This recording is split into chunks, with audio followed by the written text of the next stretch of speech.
차나 어느 인간도 복을 싫어하는 사람은 없겠지만 우리 민족은 한이 많은 민족으로서 특히 복을 좋아합니다.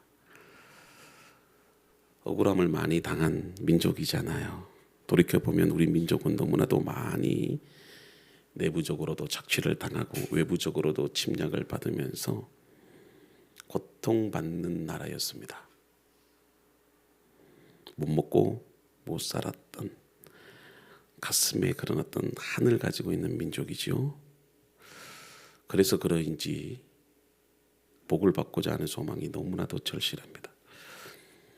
심지어는 밥을 먹는 수저에도 복자가 있고 대문에도 복자가 양쪽에 크게 꽉 박혀져 있고요. 여러분들 입으로 담는 농짝 거기에도 복자가 때려박혀 있고 심지어는 방바닥에도 또 베개에도 또 옷고름에도 그리고 조리에도 복조리가 있고요. 주머니도 복주머니가 있습니다. 그리고 도배지에도 복이라고 쓰여 있습니다. 그것도 모자라 냉수 떠놓고 복을 빌고 새해에도 새해 복 많이 받으세요. 그야말로 앉아서 보아도 복이고 서서 보아도 복이고 가다가도 복이고 좌우지간 복이 아닌 게 없습니다. 기독교는 복의 종교입니다. 종교라고 표현하기가 좀 그렇는데 종교라고 표현을 해야 되겠죠. 사실 기독교는 종교가 아니거든요. 성경 전체를 통해서 이 복이라는 말도 450번 나옵니다. 그러면 복음이다 그런 말을 많이 듣죠.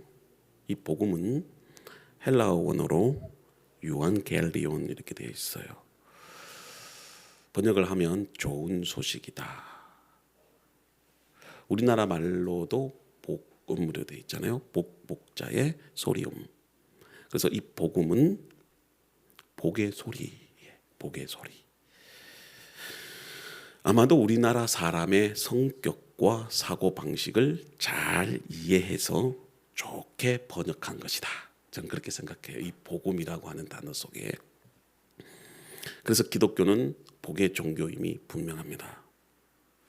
그러나 문제는 무엇을 복으로 생각하는가 거기에 달려 있겠죠. 통상 복이라고 하면 아주 좋은 것 그리고 모든 것이 잘 되는 것 또 원하는 대로 되는 것 어떤 눈에 보이는 가시적인 것 이런 것들을 복으로 생각해 왔어요.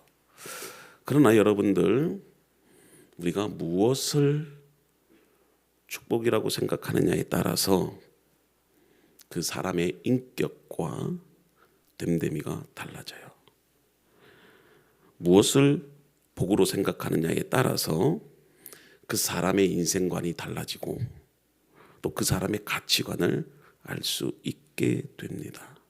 더 나아가 무엇을 복이라고 생각하느냐에 따라서 그 사람의 신앙을 알 수 있습니다.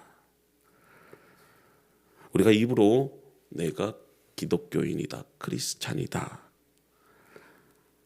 이렇게 말을 한다고 해도 내가 추구하고자 하는 그 복을 어떻게 생각하느냐에 따라서 진짜 그리스도인이 될 수 있고 가짜 그리스도인이 될 수 있다는 말입니다. 그런 관점에서 오늘은 야곱하면 생각나는 게 하나님의 축복이기 때문에 이 복에 대한 의미와 그 속에 담긴 뜻을 오늘 한 사건을 통해서 우리가 한번 생각해 보고자 합니다. 자, 이삭이 나이가 많아 죽을 날이 다가왔습니다. 육신의 장자였던 에서에게 마지막 유언의 말씀과 그리고 축복을 해주고자 그렇게 생각했던 것 같습니다. 그래서 에서를 불러서 마지막 아버지가 좋아했던 별미를 만들어서 내가 너로 하여금 마음껏 축복하게 하라. 그렇게 에서에게 말을 합니다. 자, 이런 아버지와 에서의 은밀한 이 대화를 누가 듣죠? 리브가가 듣습니다. 우연히 들었는지 아니면 의도적으로 들었는지는 모르겠지만 들어요. 그러자 리브가는 마음의 섭섭함을 느낍니다. 이왕 해줄 것 야곱도 해주지. 그동안 남편으로서 나에게 잘해준 것도 없는데 왜 야곱은 무시하고 에서만 편애하지? 그러면서 이 리브가가 야곱과 함께 이삭을 속일 계획을 짭니다.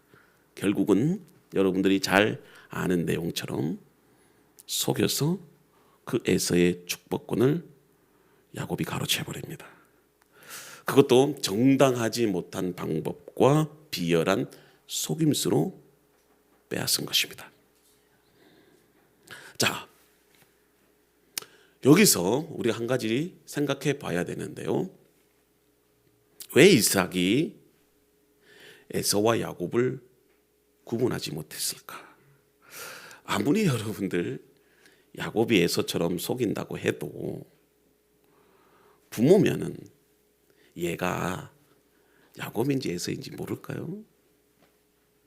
우리 주희가 주은이처럼 아무리 꾸민다고 해도 눈이 어두워서 안 보인다고 해도 아빠 엄마는 알아요. 옛날에 그 우정의 무대라는 그 TV 프로그램이 있었어요. 군에 간 아들을 면회오는 그 어머니 그 장면이 있는데 그 뽀빠 이상용이 마지막 어머니 이렇게 한번 불러보라 그러잖아요. 근데 엄마 얼굴도 보지도 못했고 오직 목소리만 들려주는데도 어머니는 아들의 목소리를 알고 아들은 어머니의 목소리를 알아요. 이 천륜의 관계는 지식으로 하는 것이 아니라 하나님이 주신 지혜로 하는 것 같아요. 근데 잘 이해가 안 가지요. 어떻게 이삭이 에서와 야곱을 구분하지 못했을까? 속인다고 속여지는 게 아니지 않습니까? 그러면 뭔가 하나님의 뜻이 있겠죠. 그걸 우리가 오늘 이야기해 보려고 해요. 자, 본문은 이 야곱의 속임수에 대하여 이삭이 반응하는 내용이 나오는데 지금 이삭이 나이가 137세입니다. 거기에 감안해서 여러분들이 해석을 해야 되는데 그만큼 노쇠하기도 했지만 그러나 이삭은 앞으로도 43년을 더 삽니다. 그만큼 정정해요. 우리가 생각하는 것처럼 나이가 많이 들어서 분별력이 떨어져서 치매가 와서 자식도 못 알아볼 만큼 그런 상황은 아니었다는 것이에요. 제가 말씀드리는 게 비록 137세라고 해도 사실 지금 이 야곱이 아버지로부터 속여서 그 축복권을 가로챘던 그때가 청년이 아닙니다. 청년이 아니고 77세입니다. 77세. 자, 137세나 된 아버지와 77세나 된 그 아들 사이에서 이 장자권과 또 축복권을 두고 밀고 당기는 실랑이를 한다는 것 자체가 좀 너무 어색한 그런 분위기가 있어요. 그렇기 때문에 이런 배경에서 우리가 본문을 해석해 보면 우리가 그동안 배워왔던 것과는 또 다른 해석도 가능하다는 거죠. 이삭이 너무나도 엉성하게 속아 넘어갔다는 것 자체도 석연치 않고 또 그것을 억지로 또 아버지를 속여서 또 축복권을 가로챈 그 야곱도 석연치 않는 거예요. 자, 그러면 본문의 말씀에서 이 사건의 발달을 성경은 어떻게 기록하고 있을까? 1절에 보면 읽어봅시다. 시작. 이삭이 나이가 많아 눈이 어두워 잘 보지 못하더니 맏아들 에서를 불러 이르되 내 아들아 하매 그가 이르되 내가 여기 있나이다 하니. 말씀을 읽어보면 왜 창세기 저자가 1절에 이삭이 나이가 많아서 눈이 어두워 잘 보이지 못하더니 이런 표현을 썼을까요? 여기서 눈이 어둡다고 하는 이 말은 히브리어로 카하라고 써 있는데요. 시력이 약하고 어두워지고 희미하다 그 의미예요. 저도 요즘 노안이 와서 이렇게 지금 이 원고도 잘 안 보입니다. 그래서 가끔씩 이렇게 해서 이렇게 보는데 좀 이게 느껴지는 것 같더라고요. 이제 나이가 들어가니 눈도 침침하고 노안이 오고 잘 보이지도 않으니까 지금 그런 의미에서 지금 이렇게 표현을 하고 있습니다. 말 그대로 나이가 들어서 잘 안 보인다는 뜻이지, 여기서 눈이 안 보인다는 말은 뭐 장님이 됐다, 뭐 블라인드다, 이 말이 아닙니다. 여기서 우리가 오늘 교훈을 얻을 수 있는데요, 성경에서 눈이 어두워 잘 보지 못하다 이 표현을 굳이 쓰는 것은 뭔가 지금 하고 싶은 말이 있는 거죠. 단순히 그냥 노안이 와서 눈이 침침했다 이 말이 아니고, 이 말은 영혼의 상태를 설명하는 말이에요. 지금 성경이 이삭이 시력이 어두워졌다, 눈이 어두워졌다, 저는 이 말을 다음과 같이 표현하고 싶어요. 자, 보세요. 이삭은 아브라함의 약속을 이어받은 언약의 사람이에요. 무려 그것도 100세 때 아브라함이 믿음으로 낳은 하나님의 언약의 자식입니다. 그래서 그는 어릴 적부터 하나님께서 아버지였던 아브라함에게 하신 약속이 무엇이고 또 그 하나님의 뜻을 배우고 자랐습니다. 그래서 여러분들, 우리가 창세기 22장에 보면 그 아브라함의 믿음이 이삭에게 그대로 전수가 되는 걸 보게 되죠. 하나님께서 100세 때 얻은 그 아들 이삭을 제물로 바치라. 그랬을 때에 아브라함이 그 어떤 하나님 앞에 원망도 하지 않고 묵묵히 자신의 아들을 번제로 드립니다. 그런데 그 과정에서 이삭을 보면은요, 우리 같으면 그럴 거예요. 어느 날 갑자기 아버지가 자신을 묶고 제단에 올려서 칼을 들고 자기를 죽이려고 하는데, 일반적인 자식이라면 아버지 미쳤어요? 아버지 노망 드셨어요? 도대체 왜 이러는 거예요? 나 죽기 싫어요. 아버지 살려주세요. 이런 말이 나와야 되는데 성경은 그런 말이 없어요. 그냥 묵묵히 이삭이 아버지가 자기를 죽이려고 하는데도 순종하잖아요. 참 대단한 사람이에요. 또 25장 26장에 보면은요, 이삭이 블레셋 땅으로 이주를 하게 됩니다. 그랄로 가게 되는데, 거기에 아비멜렉이라는 왕이 또 그의 종들이 이삭을 괴롭히는 겁니다. 여러분들, 이 광야에서 우물을 얻는다는 것은 정말 힘든 일입니다. 그래서 이삭은 가는 곳곳마다 우물을 파기 시작하는데, 근데 그 우물을 빼앗기 시작하는 거예요. 생명과 같은 그 우물을 지키려고 하지 않고 오히려 이삭은 양보를 합니다. 그런데 또 신기하게도 다른 곳에 가서 우물을 파면 또 파는 즉시 우물이 나옵니다. 우리가 성격을 알 수 있겠죠. 그의 신앙과 인품을 알 수 있죠. 그런 온유한 사람이었어요. 그래서 성경에서는 이삭을 선지자로 표현하기도 합니다. 그는 하나님을 만나고 또 하나님 안에서 축복의 상징으로서 정말 하나님께서 귀하게 쓰임받는 언약의 사람이었습니다. 그런데 그 이삭이 1절에 보니 눈이 어두워졌답니다. 눈이 어두워졌대요. 근데 우리가 오늘 본문 말씀을 통해서 깨달을 수 있는 게 뭘까요? 왜 눈이 어두워졌다? 단순히 육신의 눈이 어두워진 것을 말하는 것이 아니라 영적으로 어두워졌다면 왜 그가 그렇게 영적으로 어두워졌을까?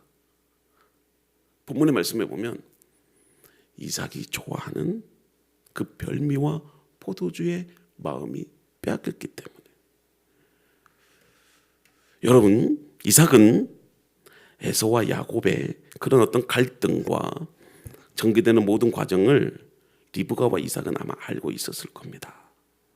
아마 리브가가 이삭에게 이야기를 해줬든지 아니면 이삭이 그 에서와 야곱의 모습을 지켜보면서 알 수 있듯이.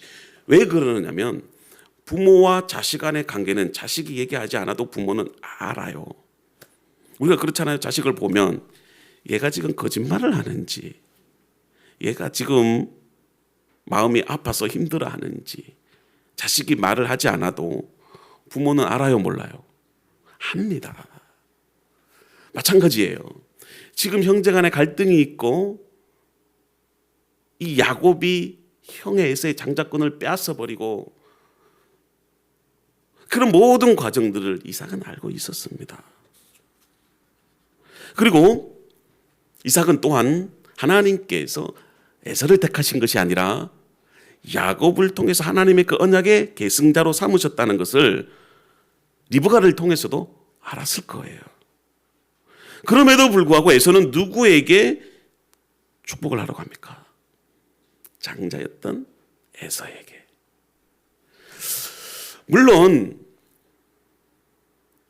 우리가 윤리적으로 보고 도덕적으로 보고 가족사적으로 볼 때는 에서에게 축복이 가는 게 맞아요. 왜냐하면 항상 하나님의 축복은 장자를 통해서 이루어지거든요. 근데 문제는 하나님께서 에서를 선택하신 것이 아니고 야곱을 선택했다는 거예요. 그리고 그 사실을 이삭도 너무나도 잘 알고 있었다는 것입니다. 그래도 본문의 말씀에 보면은 이삭이 에서를 축복하려고 하는 그 이유가 뭐냐면 에서가 평소에 가져다 주는 그 별미 때문에. 그러니까 이삭은 지금 에서를 편애했던 것이고 그리고 그 에서가 가져다 주는 그 사냥한 음식 그것 때문에 에서를 축복하려고 한다는 거예요. 그러니 이 에서가 야곱에서 볼 때는 인간적으로 볼 때 너무 마음이 든 거죠. 호탕하고 남자답고 비범하고. 근데 야곱은 왠지 모르게 여성스럽고 쪼잔하고. 그러니까 아버지 입장에서는 에서가 좋을까요? 야곱이 좋을까요? 에서가 좋잖아요. 뭔가 호탕하고 마음도 넓고 비전도 있고 사냥도 하고 남자다 보니까 안 그래요? 그래서 하나님의 뜻을 거슬러서 에서를 축복하기로 했다. 그래서 창세기 저자가 이삭이 눈이 어두웠다 그렇게 표현하고 싶은 거예요. 거기서 우리가 캐치를 해야 돼. 자, 드디어 야곱이 에서처럼 하고 아버지 이삭의 축복을 가로채려고 앞에 섰어요. 지금 우리가 제3자로 지켜보고 있는 겁니다. 자, 지금 이삭과 야곱이 그 장막 안에 있습니다. 우리는 지금 어디에 있다고요? 그걸 지켜보고 있는 겁니다. 이삭이 정말 자기 앞에 있는 사람이 에서인지 야곱인지 몰랐을까요? 아무리 눈이 어두웠고 귀가 어두워도 그 앞에 서 있는 사람이 에서인지 야곱인지 확신하지 못했다는 것은 이해하기 힘들어요. 어찌되었든지 이삭은 어떤 유형인지 몰라도 에서와 야곱을 구분해내지 못해요. 그래서 이삭이 무려 5번의 확인 과정을 거칩니다. 여러분, 만약 에서가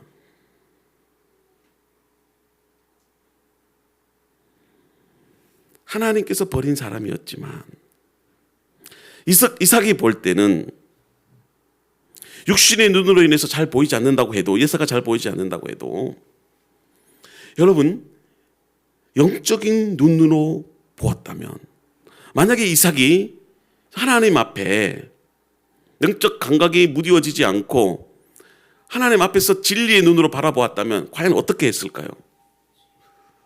어떤 일들을 선택하고 결정하는 그리고 행동으로 옮기는 과정에서 사실 여러 가지 이유로 인해서 확신이 서지 못할 때가 있잖아요. 정말 이것이 하나님의 뜻일까? 내가 하는 모든 일들이 하나님이 기뻐하시는 일일까? 이건 어떤 방식으로 해야 되지? 어떻게 해야 되지? 그렇게 여러분들 그런 갈등 상황에 놓여진 적이 있지 않습니까? 그럴 때 대부분의 많은 사람들은 첫째, 자신의 경험을 의지하고 그리고 주변 사람들의 조언을 얻고 상담을 구합니다. 그리고 그동안 해왔던 모든 일들을 보면서 여러분들 결정하지 않습니까? 근데 오늘 말씀에 보면 믿음의 사람은 그렇게 해서는 안 된다는 겁니다.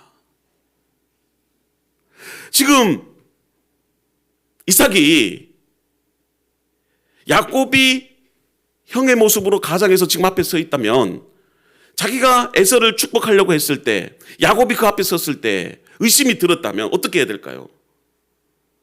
하나님 앞에 엎드려서 하나님의 뜻을 물었어야죠. 근데 본문의 말씀에 보면 이삭은요, 하나님의 그 언약의 축복을 전승해야 할 이 중요한 시점에서 하나님 앞에 기도하지 않아요. 우리가 그동안 믿음의 사람들의 발자취를 쭉 돌아볼 때에 어떤 중요한 선택적 상황이 있을 때 믿음의 사람들은 하나님의 뜻을 구하는 거예요. 하나님 앞에 엎드려 기도합니다. 그리고 그 일들을 결정했어요. 근데 이삭은 하나님의 언약의 사람이고 하나님이 선택하신 사람이었는데도 불구하고 이 중요한 하나님의 그 언약을 선포하는, 하나님의 그 축복을 선포하는 그 자리에 기도하지 않은 거예요. 하나님의 뜻을 구하지 않은 겁니다. 그래서 인간적으로 의심은 들었어요. 그래서 인간적으로 계속해서 여러 가지 확인 작업을 거치지만 의심이 들었다면 여러분 어떻게 해야 될까요? 하나님께 물어봐야죠. 하나님께 물어봐야죠. 여러분들 불안한 마음이 들지 않습니까? 이것을 어떻게 해야 될지 중요한 선택의 상황이 있지 않습니까? 그럴 때 하나님께 물어보세요.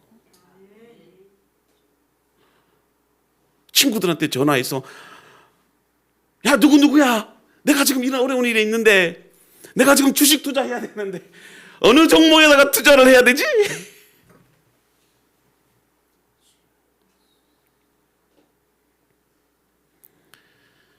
불안하면 기도하십시오. 어떻게 해야 될지 모를 때 기도하십시오. 본문에서는 이삭이 기도했다는 모습이 나타나 있지 않습니다. 결국 이삭이 리브가와 야곱의 깜쪽같이 계획된 연기로 속아서 야곱을 축복하고 맙니다. 아내와 자식에게 속아 넘어간 비참한 선지자가 됐죠. 한때 하나님께서 들어 쓰시는 그 믿음의 사람들이 있습니다. 근데 어느 순간에 이해할 수 없는 선택을 합니다. 그 선택으로 인해서 결국은 자신과 자신이 속한 공동체가 무너지는 경우들을 우리는 많이 봅니다. 여러 가지 예가 있지만 한 가지 예를 들면 사무엘상에 나타난 이 엘리 제사장이 좋은 예가 될 수가 있어요. 사무엘의 어머니 한나가 기도할 때도 여러분 제사장이면 한 여인이 기도할 때 이게 기도인지 술 취한지 왜 분간을 못 하겠습니까? 예를 들어서 제가요 교회에 있는데 우리 교회 성도가 와서 기도하는데 이게 술 취한 기도인지 아니면 통회하면서 눈물로 흘리는 기도인지 모를까요? 근데 엘리 제사장은 모릅니다. 술 취한 것으로 생각합니다. 오히려 그녀를 나무랍니다. 어떻게 술 먹고 와서 하나님 앞에 기도하느냐. 그만큼 엘리는 영적으로 둔감했던 것이지요. 그녀의 마음은 모르면서도 외적인 모습만 보면서 판단한 겁니다. 이것은 이 제사장의 모습을 통해서 지금 뭘 말하고 있는 거예요? 그만큼 이스라엘이 영적으로 매우 어두웠다는 것을 상징하고 있는 겁니다. 사무엘상 3장 2절에 보면 엘리 제사장이 나이가 들자 눈이 어두웠다, 몸이 약해서 누워서 생활했다 그렇게 기록해요. 이거는 엘리 제사장만의 문제가 아니라 그 당시의 이스라엘의 영적 상태를 보여주고 있는 겁니다. 그 결과 그는 하나님과의 인격적인 대화가 단절되고 하나님의 말씀을 분별할 수도 없어요. 여러분 사무엘은 성막에서 하나님의 음성을 무려 3번이나 듣는데 엘리 제사장의 귀에는요 똑같이 잠을 자고 있었음에도 불구하고 엘리 제사장의 귀에는 하나님의 음성이 들리지 않는 겁니다. 이와 같이 여러분들 영적 시력과 영적 분별력을 잃어버리면 비참해질 수밖에 없어요. 그 엘리 제사장의 잘못으로 인해서 나라가 망하지 않습니까? 하나님의 법궤가 빼앗겨요.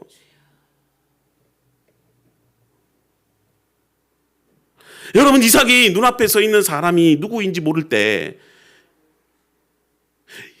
야곱 같은데 에서처럼 흉내를 낼 때에 그럴 때 어떻게 됩니까? 자신의 지혜와 어떤 경험을 의지하지 않고 하나님 앞에 무릎을 꿇어야 되죠. 여러분 그때만 해도 기회가 있었습니다. 그런데도 이삭은 끝까지 자기의 생각과 판단을 믿어버립니다. 하나님께 묻지 않아요. 결과 이삭의 가정은 너무나도 많은 것을 잃어버립니다. 부모와 자식 간의 갈등, 형제 간의 갈등, 그로 인해서 야곱은 도망치는 인생.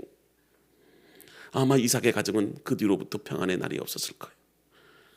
예전은 홧김에 다른 여자랑 결혼해버리고 가나안 여자와 결혼해버리고. 여러분, 어떤 상황에서도요, 어떤 문제 앞에서도 항상 하나님의 뜻을 구하고 하나님이 원하시는 선택을 해야 돼요.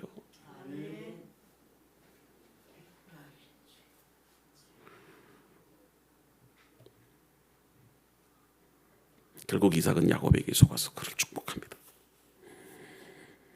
야곱이 어머니가 만들어진 음식을 가지고 왔을 때, 자, 이삭이 그 별미를 먹습니다. 그리고 포도주를 마신 뒤에 자신은 에서라고 생각했지만 야곱을 축복해요. 근데 그 과정에 여러분들, 정상적인 절차가 아니죠. 부정한 방법을 동원한 일종의 기만행위였어요. 자, 그러면 우리는 이런 질문을 할 수 있죠. 이렇게 비열하고 야비하고 부정한 방법으로 축복을 갈취했는데 그게 정상적으로 하나님의 축복이 계승되어져야 되는가? 그런 질문을 할 수가 있잖아요. 여기서 우리는 두 번째 주제에 대한 해답을 얻게 돼요. 여러분들, 우리가 하나님의 말씀을 읽을 때 우리가 생각하고 있는 인간적인 윤리와 도덕과 인간적 시각으로 해석해서는 안 된다는 겁니다. 성경에 기록된 어떤 사건이나 또 어떤 일들 속에는요, 반드시 하나님의 광대하신 주권과 섭리가 있다는 것을 여러분들이 가지고 말씀을 읽어야 되는 거예요. 지금 하나님의 뜻은 누구에게 있습니까? 에서가 아니라 야곱이에요. 인간적 관점에서 보면, 이서의 생각으로 보면은 에서가 당연히 하나님의 복을 받아야 되지요. 근데 하나님은 에서가 아니라 누굽니까? 야곱이라는 것입니다. 야곱으로 하여금 하나님의 그 언약, 그것은 어떤 하나님의 즉흥적인 계획이 아니고 이미 창세 전부터 이삭과 에서와 야곱이 태어나기 전부터 그 복중에 있을 때 하나님께서 큰 자가 작은 자를 섬기리라, 그렇게 하나님께서 야곱을 선택하신 겁니다. 비록 야곱이 그 과정이 옳지는 않아요. 비열하지요. 어떻게 이런 방식으로 아버지를 속일 수 있을까? 분명히 이삭은 실수를 했어요. 속임을 당했어요. 그러면 이삭은 깨달아야죠. 그럼에도 불구하고 에서가 맞을 거야 하면서 이삭은요, 계속해서 확인 작업을 거쳐요. 아니, 처음에 딱 의심이 갔을 때 그걸 깨달았으면 하나님의 뜻대로 하면 돼요. 근데 이삭은 끝까지 야곱이 아니라 에서라고 믿었기 때문에 확인 작업을 거치는 겁니다. 여기서 문제가 나오는 거죠. 오래전에 두 아들끼리 맹세해서 뭐합니까? 야곱이 장자권을 빼앗았어요. 근데 그 아버지가 그걸 알고 있었습니다. 그랬으면 이삭이 누굽니까? 하나님의 언약의 사람이고 믿음의 사람이에요. 영적 감각이 있잖아요. 여러분들, 우리가 부모가 자식을 볼 때에 어느 정도 한 초등학교 나이가 되면 이 아이의 미래가 보인다고 해요. 아, 저 아이는 하나님이 종으로 쓰실 거야. 저도 그렇거든요. 저희 어머님이 전 뱃속에서부터 영적 감각이 있어서 저를 하나님의 종이 될 거야. 그거는 우리 부모님이 결정한 게 아니지요. 그 하나님이 주시는 지혜를 가지고 하나님이 깨닫게 해주시는 거예요. 그게 여러분들 부모에게는 다 있다는 겁니다. 자식이 아무리 나는 뭐가 될 거야 해도 어느 정도 자식을 보면 그 미래가 보여요. 그 부모의 눈에는.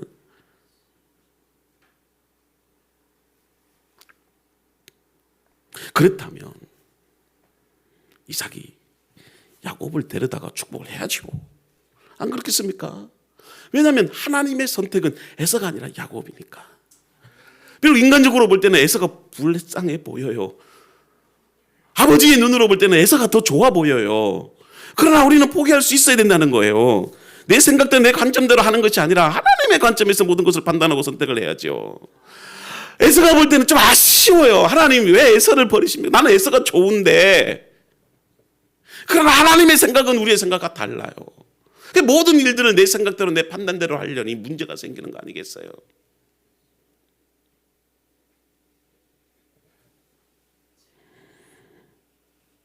여러분 보세요. 하나님께서 야곱을 지금 이삭 앞에까지 이끌어 가시는 그 과정 속에서는요, 이게 모든 것이 우연이 아니라 사실은 필연이에요. 어떻게 보면 우리가 우연이라고 생각되지만 그 우연 속에는 반드시 뭐가 있다는 거죠? 필연이 있어요. 노사연이 그렇게 찬양하지 않습니까? 우리 만남은 뭐가 아니라고요? 우연이 아니야. 그 뒤에 바람이었어 그러는데 바람이 아니고요, 하나님의 섭리라는 거예요. 아멘. 하나님의 섭리, 하나님의 뜻.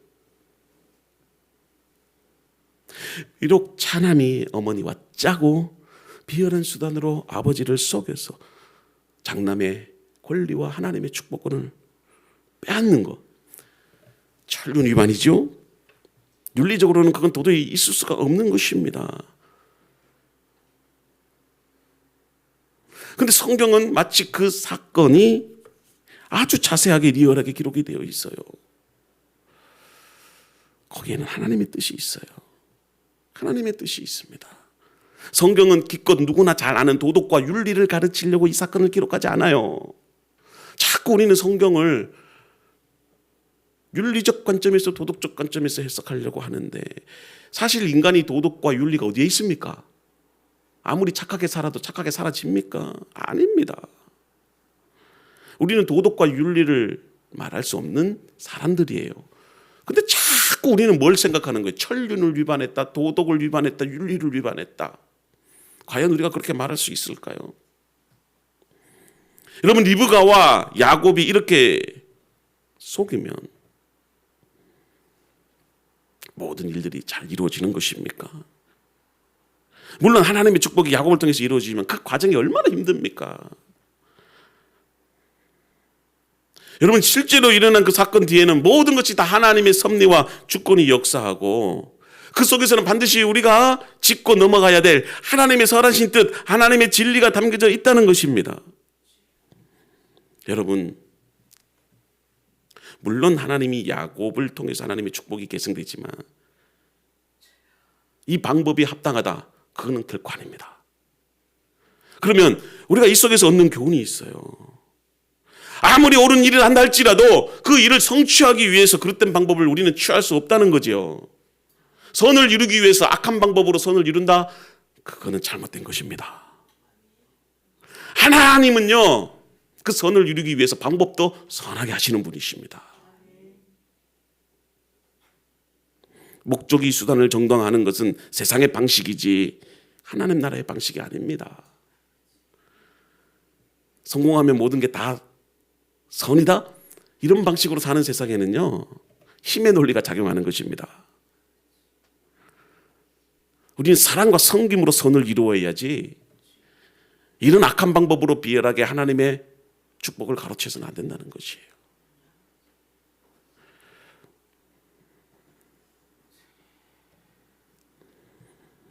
야곱의 이야기에서 우리가 얻는 교훈이 뭘까요? 문제 있는 가정이에요. 분열된 가정이에요. 비상식적인 가정인데도 하나님의 축복이 야곱을 통해서 계승된다는 거죠. 이삭의 가정은 건강하고 조화를 이룬 가정이 결코 아니죠. 왜냐하면 야곱과 에서는 어머니 리브가의 복중에서 태어날 때부터 싸운 사람들이에요. 그리고 이삭과 리브가는 서로를 편애합니다. 자식을 편애합니다. 그러면서 서로 속고 속이는 관계가 된 거지요. 보십시오. 정당하지 않는 방법으로 아버지를 속였던 결과가 뭘까요? 불행이 거기에서만 끝나지 않는다는 거죠. 결국은 속임의 대가로 아버지의 집에서 도망자가 되어야 됐고, 라반의 집에서는 무보수로 착취를 당하고 귀한 길에서 만난, 그리고 그 속에서 하나님의 천사와 씨름을 합니다. 환도뼈가 부러지죠. 여러분, 환도뼈가 부러졌다는 것은 무엇을 말하느냐면 야곱은 평생 장애를 갖고 살아야 된다는 거예요. 쩔뚝쩔뚝거리는 거, 이건 장애를 가졌다는 것을 말하고 있어요. 그리고 사랑하는 아내 라헬을 귀한 길에서 잃어버리고요. 그리고 그 시신을 길목에다가 묻혀야 됩니다. 또 난폭하고 무분별한 자식들로 인해서 걱정과 근심 속에서 살아갑니다. 자식들이 세겜 남자들을 대량 학살하는 바람에 주변 가나안 족속들이 저희 야곱의 족속들은 죽여버리자 그러면서 일을 갑니다. 그러니 자식들이 결혼도 할 수가 없어요. 가나안 사람들이요, 절대로 저 야곱에게는 우리 딸들을 주지 말자. 그러니 결혼해야 될 르우벤이요, 그 젊은 나이에 지 아버지 첩 실바를 건드립니다.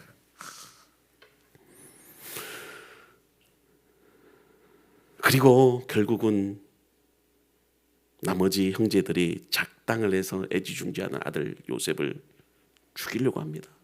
그러다가 상인에게 팔아넘기죠. 야곱의 불행이 여기서 끝나지 않습니다. 노년기에는 혹독한 흉년으로 인해서 어린 손자들이 먹을 것이 없어서 땅바닥을 떼굴떼굴 굴러다닙니다. 그 고통을 지켜봅니다. 그리고 노년에 고향을 떠나는 게 얼마나 힘든 일입니까? 그런데 애굽으로 이주합니다. 그러면서 바로에게 뭐라고 합니까? 내 나이 130년이 됐지만 험악한 인생을 살았습니다. 비열하게 살았던, 속임수로 살았던 인생의 결과가 그거예요.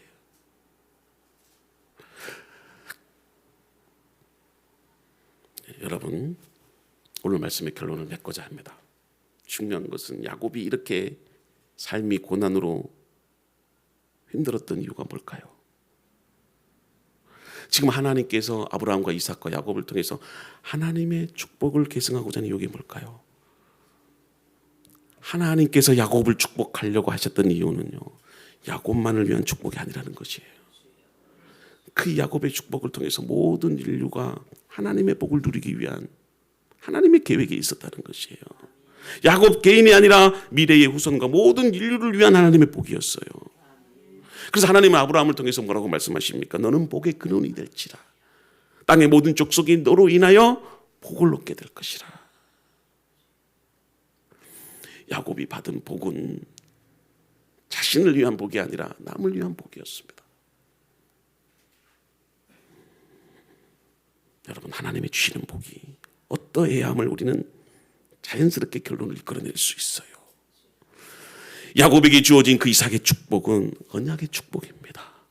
단순히 내가 어떤 기업을 얻고 내가 잘되고 내가 형통하게 사는 그런 복이 아니었습니다. 창세전부터 우리를 복주시고자 예비하신 그 언약의 축복이 야곱을 통해서 계승되어집니다. 그것은 어떤 윤리나 도덕을 통해서도 이루어질 수 있는 것이 아니고 비열한 방법을 통해서 얻어질 수 있는 것이 아니라는 것이에요. 마찬가지입니다.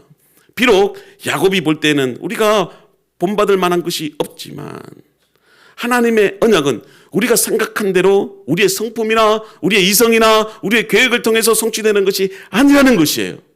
하나님께서 여러분들에게 복 주시기로 약속하셨다면 비록 그것이 우리의 방식대로 그 복이 이루어지지 않는다 할지라도 하나님의 축복은 계승된다는 것입니다.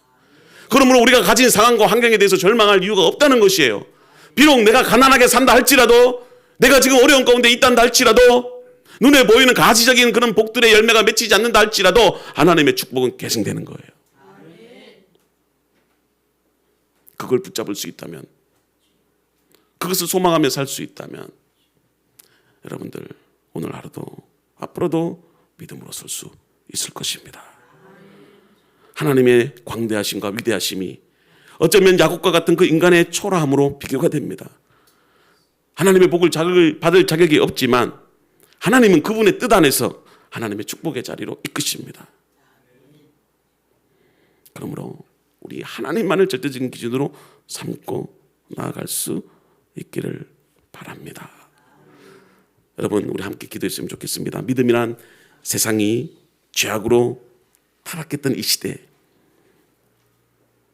어쩌면 이제 앞으로 여러분들에게 생각지도 못할 그런 시련과 역경들이 다가올 수도 있을 것입니다. 그러나 믿음은 하나님의 절대적인 주권과 완전하신 섭리에 우리 자신을 내어 맡기는 것입니다. 이삭이 야곱에게 물려준 이 장자권의 핵심이요, 현실적인 축복이 아니라 아브라함과 맺었던 언약을 다시 강조해요. 그리고 29절에 보면 만민이 너를 섬기고 열국이 내게 굴복하리니 내가 형제들의 주가 되겠고 내 어머니들의 아들들이 내게 굴복하며 너를 저주하는 자는 저주를 받고 너를 축복하는 자는 복을 받기를 원하노라. 근데 에서는 28절에 땅을 준다는 축복만 생각했어요. 28절에 보면 하나님은 하늘의 이슬과 땅의 기름짐이며 풍성한 곡식과 포도주를 내게 주시기를 원하노라.